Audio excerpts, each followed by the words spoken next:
If you remember when Bibles were like this in homes and in churches, every church had a Bible like this. Every Christian family had a Bible like this, and they put their family genealogy, the weddings, baptisms and burials. It was all put inside the Bible, and you passed it down generation to generation. This particular Bible was published in 1905.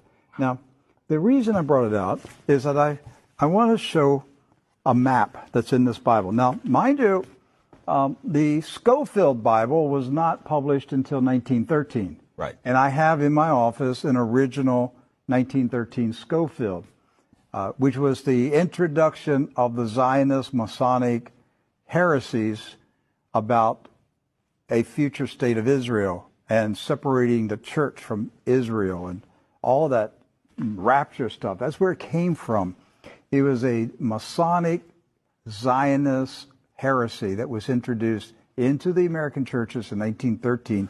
This is a 1905 Bible. Pre-Scofield. Pre-Scofield, with no Scofield notes in it. So, you open it up, and this is on page 13. I mean, this thing's big. I want to show you. Here is a map of the Holy Land. And it says, what? Oh, Palestine of the Holy Land. They misspelled Israel. No. Palestine. Palestine. Huh. And all these Christian Zionists that tell me, Rick, there's never been a Palestine. All right, so here's a still. There it is. Let's zoom in and show you here. Yeah. So, yeah, you hear these people like John Hagee, there's never been a Palestine. Well, look at this Bible map from 1905. And most Bibles, yes, from then had a map of Palestine. And Palestine is in the Bible itself, in the Old Testament.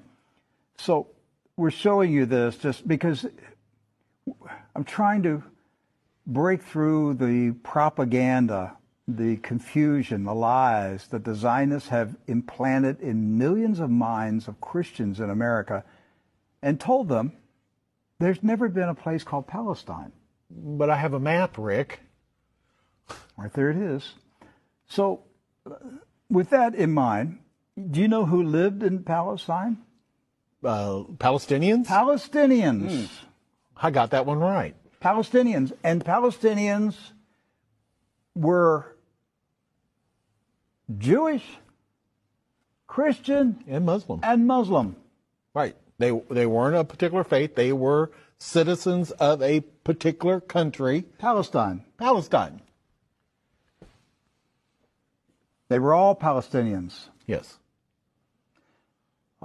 Jesus was a Palestinian. Look at this. Okay? So Israel has never meant a political country. It's always meant the people of God. Yes. The called out ecclesia, the people of God. That's what Israel means. It's not a political country.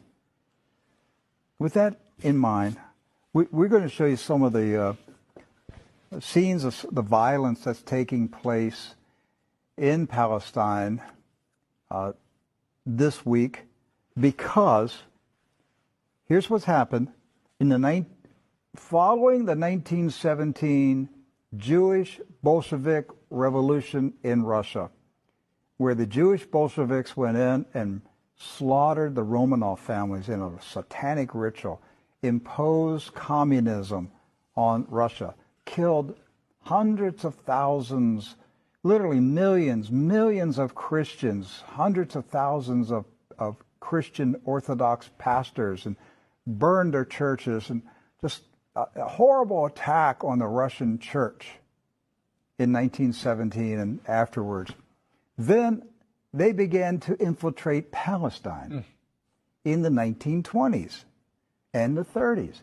In the 1930s, there was a congressman in Texas, Lyndon B. Johnson, and he was smuggling guns and rockets and grenades from Texas to Palestine, putting them in the hands of the Jewish communist terrorists that were infiltrating Palestine. There was no Israel, no state of Israel. It was Palestine.